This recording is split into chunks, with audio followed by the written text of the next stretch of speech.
This audiobook is titled Blood Moon Rising, written by John Storm.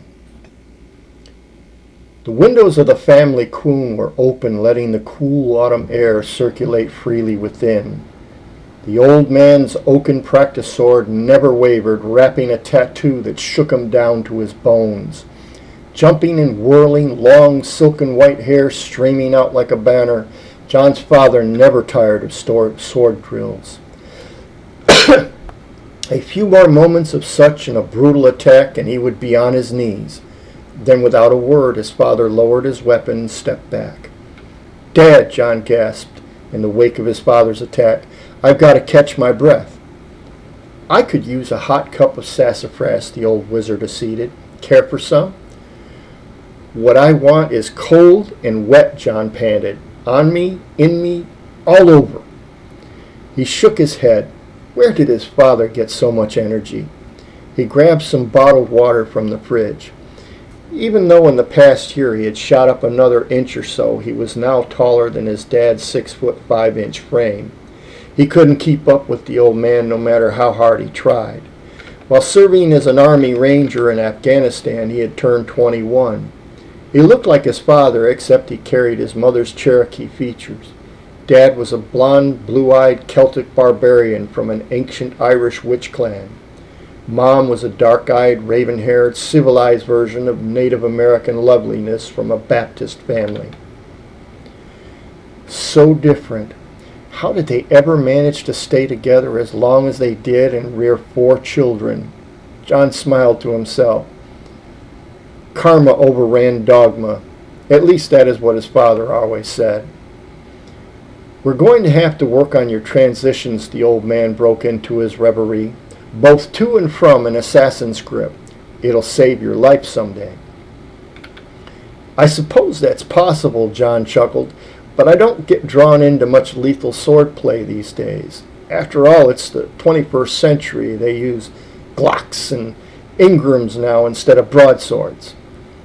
"Be that as it may," the old man countered, "there are some who won't rely on machines that can fail when they want to kill. The blood moon is coming." "Well, we'll have to work on those moves later." John gulped his bottled water. "I have to take Mel and the twins to their doctor's appointment by 10. Melanie was the eldest of Jonathan's 3 sisters. While her husband James was at work, other members of the family would come by and help rear the newest clan members. The 6-foot-tall Amazon had her mother's dark-eyed, raven-haired beauty and her father's physical and spiritual disposition. Her first pregnancy had netted them a pair of healthy twin boys. Years ago, their father proclaimed that she would be groomed as the clan's matriarch. She was the old man's favorite, but you wouldn't know it for all the hell he had put her through while expecting her to shine. Never once did she let her father down. She would die trying first, and like her father, that wasn't likely to happen easily. The regal matriarch of the Storm Witch Clan was up to her elbows in baby poo. Diaper-changing time with the twins was not an event that John cherished. He loved his nephews fiercely, but his stomach had its own opinion. "Come on, John," Mel snapped. "Shake a leg with those baby wipes or we'll be late." "If I shake anyone's leg," he gagged, "God only knows what may roll out of there." "Men can be such babies," Mel laughed. The boys were cleaned up and loaded into the minivan and on their way to their pediatric appointment in short order. "Mel, I gotta talk about Dad," John blurted out. When he had left his father at the Quoin, the old man had grabbed his greatsword for even more practice. "He's like a maniac with those swords lately. He mentioned something about preparing for the blood moon. What's up with that?" "It happens close to Halloween this year," Mel explained. "It's a great full moon for working curses. Around the time of Halloween, or Samhain as we know it, the veil is thinnest between the darkest worlds. I think Dad is worried about what may come through." "Shouldn't he be practicing his spellcraft instead?" he asked. "This will be a spirit thing, won't it? What good are swords?" "2 things, brother," Mel said, raising an index finger. "1. Dad may seem to be somewhat eccentric to outsiders, but we know who and what he really is. Respect that. Raising her second finger in a wit sign below her eye, she said, 2. Knowledge is power. You should go to the source of your questions and ask him. He's your father and the most knowledgeable wizard you'll ever find on this topic. It's just that when I ask him stuff like where and how he got those scars, he gives me some off-the-wall answer, John complained. And when I call him on that, he just laughs at me and tells me the truth is even harder to believe. Also, I think I'm afraid of his answer, and I was kind of hoping you would give me some normalcy, he said sullenly. Normal? Mel's eyebrows arched. In this family? I'm afraid to tell you that paranormal is about as close as you're going to get. We weren't born for such things. A couple of years of Army life and just seeing you take care of the twins just gave me this false sense of normal, John laughed. I noticed that the normal act of changing diapers didn't sit too well with you either, brother mine, Mel giggled as John faked gagging. Gareth and Caleb checked out fine with their pediatrician and got their shots, which made them cranky the rest of the day. Melanie had her hands full with the care and feeding, and Jonathan was only too happy to help with mundane chores as he pondered his father's obsessive behavior. Later in the day, Becky, his second oldest sister, came upstairs to find John. Like his other sisters, she was about 6 foot tall with a willowy figure as opposed to the harder frames of Mel or the younger sister Tori. With her mother's look, she could have been a model but was attending college to become a veterinarian. Dad called for you, she said. I didn't know you were home, so I took a message. He said to meet him at Kedron for practice tomorrow. The mention of the brook Kedron meant that practice was going to reach extreme limits. Practice moves and simple sparring was done either in the Quoon or the backyard, but all the full contact moves were done on deadwood stands in the deep woods near the brooks.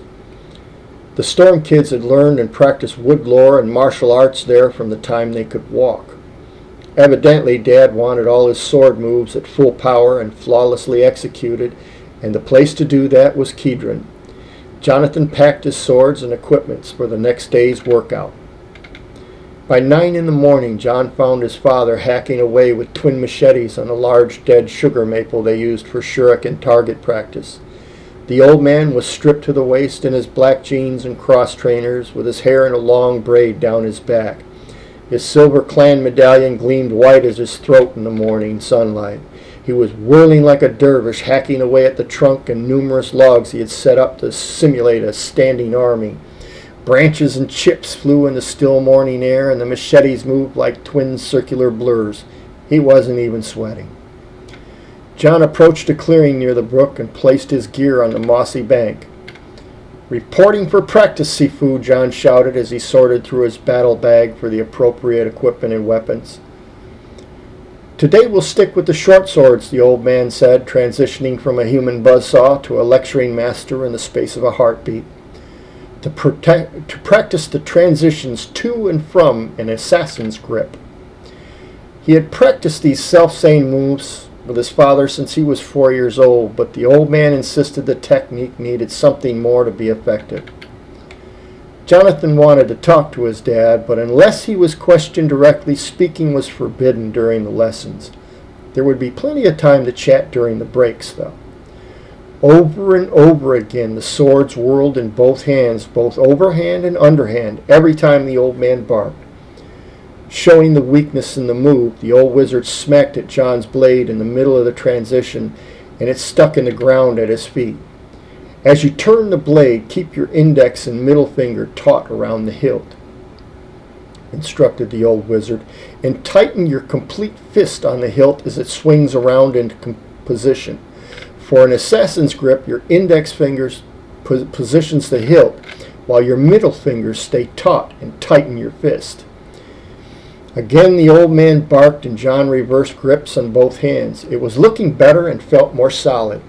The true test was completing the strokes on the fallen hardwoods that littered the forest after the last ice storm.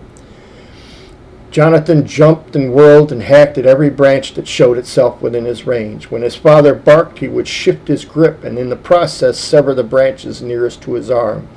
As always, the old man knew what he was talking about. It just took time and effort for Jonathan to understand its meaning. "Dad, why are we doing this?" he asked during a break while they sat on a stone near the stream. "Because a swordsman, like his sword, must never lose his edge or he becomes obsolete," the old wizard replied while gazing steadily into the rippling water. "We've practiced out here as long as I can remember," John gestured at the woods. "I've never seen you push to this degree in all those years. It was just a game we played as kids. We barely knew we were even being trained in the martial arts, but I know in my heart that this is serious, Dad. What is it really all about, and how does it tie in with the upcoming lunar eclipse on your calendar?" "In our culture, each full moon has its own name and characteristics throughout the season," the old man lectured.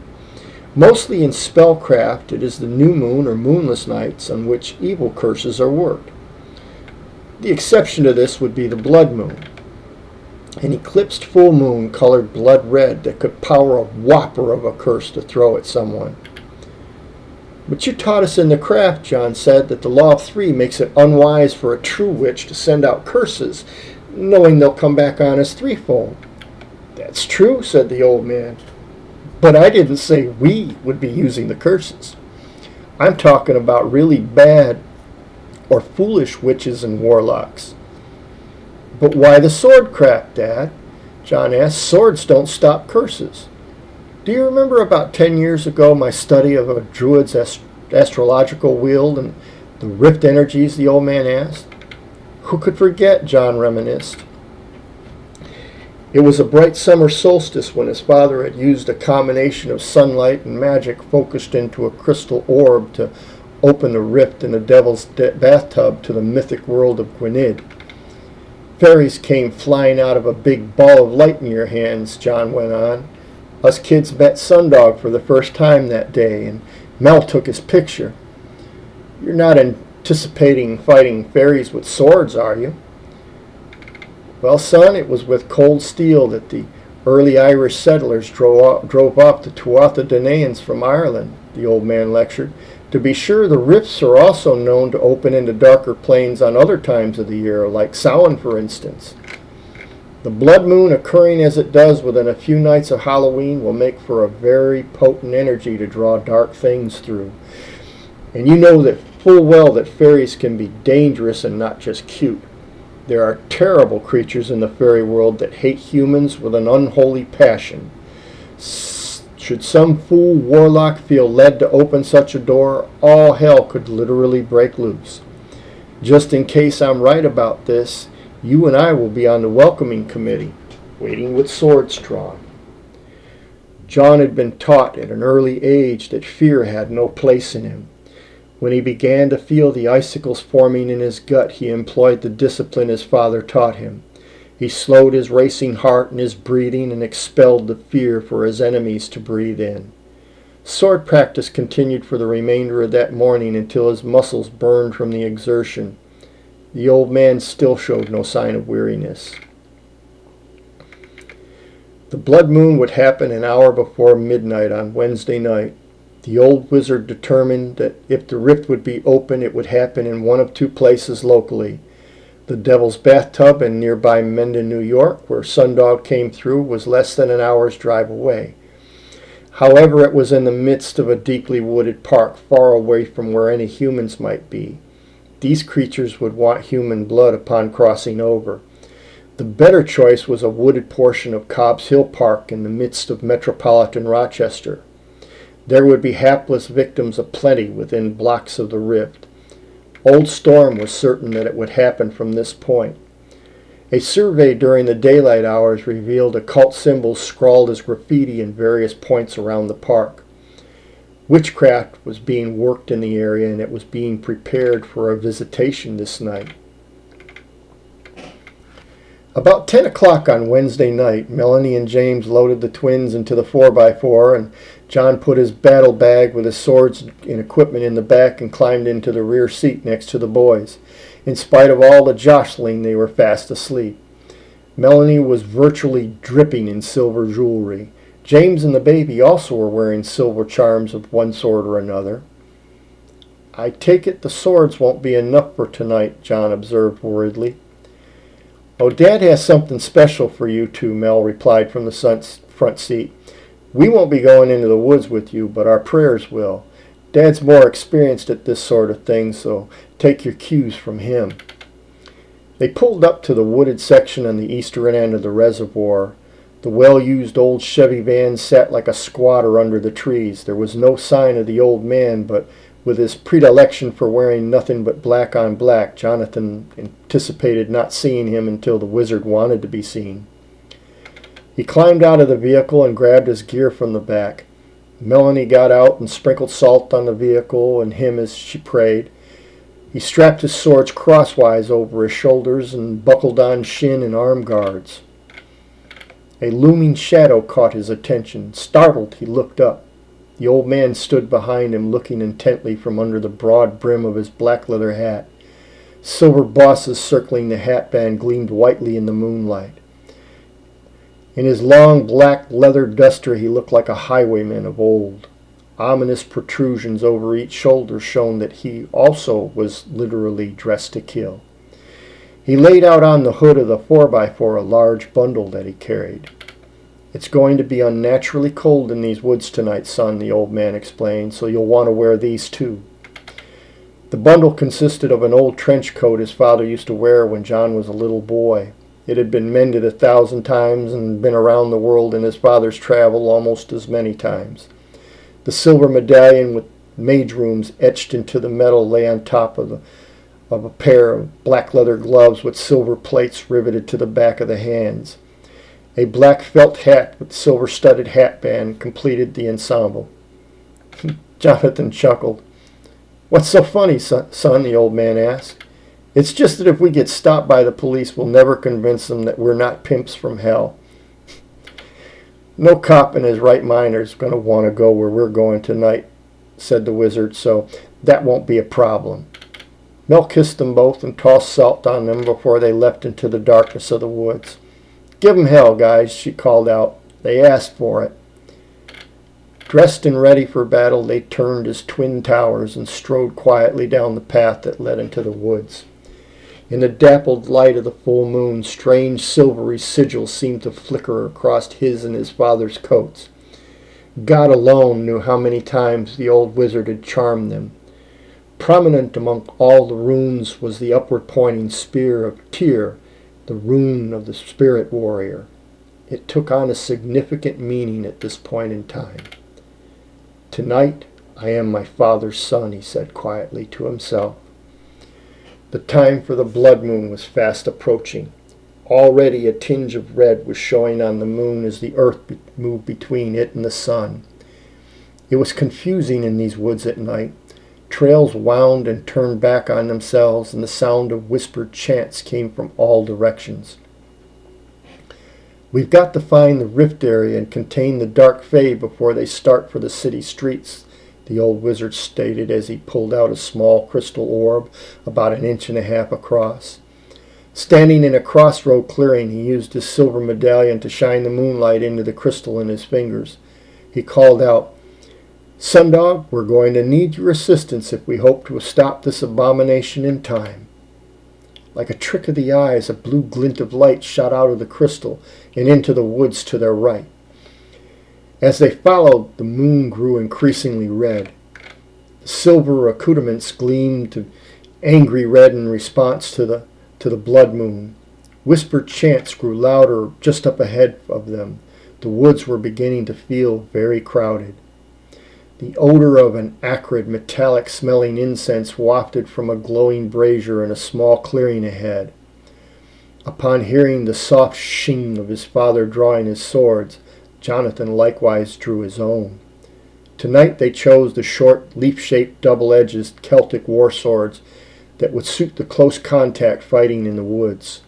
The twin blades gleamed red in the tainted moonlight.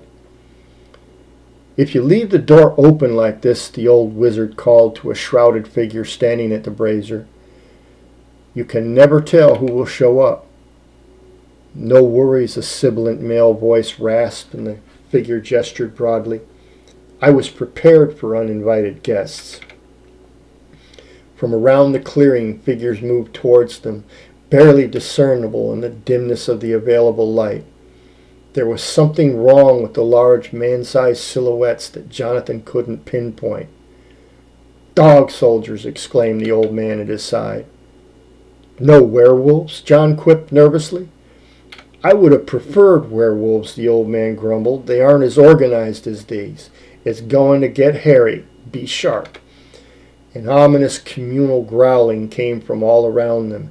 Into the red light of the full moon stepped the first dog soldier. It appeared humanoid in general configuration, but the similarity ended there. Its furred body stood 7 foot tall with the strange-shaped legs and feet of a large hound, and its head looked like a collie with the mange. Further, it was dressed in a leather jerkin with brass plates attached. The creature's large clawed hands extend to grapple or rend flesh. The old man whirled under its hands and slashed at its midsection twice. As the fur and flesh parted from the blades, a greasy, almost liquid smoke oozed out and the figure collapsed in on itself. "At least they can die," John said, and then he was too busy to talk. The creatures encircled them and tried to grab at them from all directions at once. The whirling techniques the old man had stressed so much proved to be the bane of the dog soldiers. The filthy smell of dog smoke filled the woods. When the beasts got past their guards and swiped with razor-sharp claws, the slashes in their coats smoldered as if sprayed with acid. One creature managed to grab the old man's arm and bit him as he was dealing a death blow to another. The scratches were deep and blistered immediately, and the bite festered ominously. Howling with pain, the wizard hacked off the monster's arm at the elbow. The clinging claw dropped to the forest floor and smoldered. From his pocket, the old man tossed a handful of salt in a wide arc at the hounds.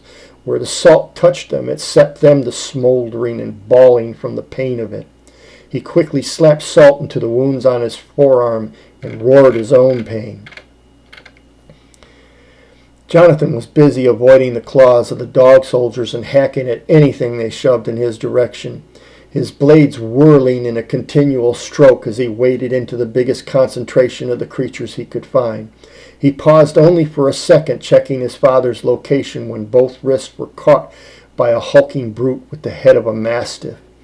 The claws cut through his arm guards and into his wrists. The pain was like searing hot knives cutting through his tender flesh. He kicked at the creature, grabbing at him from behind, while the mastiff suspended him by his wrists. The old man looked at him and barked. Without thinking, Jonathan reversed both blades in his grip, cutting through the forearms of his captors. The claws fell loose. John howled and dealt ruin to the hounds within reach of his deadly blades. The old man had finished off his canine goons. Leather gear hung in shreds on his heavily padded, powerful frame. Searching desperately, he looked for the shrouded man that called the hounds into this plane of existence. The warlock had obviously fled during the melee. With a sharp downward stroke, he clove the foul-smelling brazier in half and stomped out the smoldering coals on the damp forest floor. Leaning heavily on the makeshift altar with muscles bunching in his neck and shoulders, he gave a mighty heave and toppled it. Gasping, he took a moment to catch his breath and crouched with his hands on his knees. From out of nowhere, a large log hit him squarely between his shoulders and dropped him face first into the forest loam. Seeing his father go down, Jonathan resumed his whirling attacks with renewed zeal. He couldn't get past the cautious mutts who were staying just out of reach of his blades and attacking at his exposed sides. His father was trying to get up, but the creatures were closing in on him before he could regain his feet. What if he couldn't reach his father in time to save him? It was then a curious sight revealed itself in the eerie red moonlight. All the silver charms and bosses on his father's accoutrements began to gleam with the blue-white light, and the glowing runic sigils wrapped his duster. From out of the woods, a brilliant blue-white globe the size of a hardball come whistling past him and hit the chief's hound squarely between his eyes, ripping the monster's foul head clean from its shoulders. Sundog, his father's fairy friend, had shown up in their hour of need. The old man staggered to his feet, caught his breath, and began whirling his remaining blade in a menacing arc around him. The Foxfire Comet continued launching itself at anything that would dare approach the wounded wizard. It seemed like a lifetime for the last of the red tinge to leave the surface of the full moon. It was approaching 1 a.m. when the moonlight was clean again. A greasy fog covered the ground, and John supported his father and limped back to the awaiting vehicles. Melanie was singing softly to little Gareth, who was feeding at her breast. James was burping Caleb and quickly set him in his car seat and jumped to help them as they shuffled towards the 4x4. "Hey guys, what happened?" James inquired. "It sounded like feeding time at the dog pound in there." "It sounds about right," Jonathan quipped, "except something they tried to eat disagreed with them." "I feel like the chew toy from hell," the old man chortled weakly. "I'm going to need to soak in salt water for a week to clean up this mess." "Did you get the witch responsible for the rift tonight?" Mel asked. "Not for any lack of trying, sis," John groaned, "but we were busier than a three-headed fat boy in a candy store. He got away. Dad destroyed his altar, and then they almost destroyed Dad. Sundog saved him." "Your dad's not looking very good," Mel observed James. The old man had slumped on the hood of the car, and his skin looked unnaturally flushed. He was burning with a fever and soaking wet under his duster and hat. "How do you feel, John?" Mel asked. "Tired and sick, but I'll make it," he replied. "You and James are going to have to carry him down to Kedron and cool him off in the stream," Mel directed. "It would probably be wise if you sat and soaked with him when you get him in the water. The healing properties of that stream have resuscitated him from near death before. It can only help."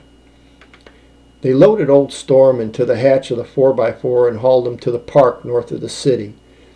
On the way, Melanie rubbed a stinging salve into their wounds from a jar in her purse and issued last-minute instructions. They parked the vehicle in a cul-de-sac near the woods. John and James bundled the unconscious wizard down the trail to the stream. Melanie stayed in the car with the babies and prayed. At the creek, they peeled off the duster and the hardware from the old man and sat him in a shallow, clay-bottomed pool by a mossy bank. Jonathan stripped down to his jeans and eased into the pool with his father and cleansed the filth and gore from the both of them. The first light of dawn was beginning to appear on the horizon when the old man regained consciousness. "Whose idea was it to give me a cold bath in Kedron?" the old man demanded. "Melanie said it was a sacred spring near Mother's heart and it would heal you," John replied. "She's a great choice for matriarch, don't you think?" Father Storm smiled weakly. "And I was proud of you out there last night, son. I think the world will have another warrior mage worth his salt." "Just like my dad, huh?" John spread his arms to show all the wounds he had acquired last night. "More than you know," the old man coughed and smiled with a mischievous twinkle in his eyes. "So tell me, when someone asks you how you got those scars, what are you going to tell them?" John grinned insanely at his father. So that was the reason for his off-the-wall explanations. From now on, this would be their private joke. The end.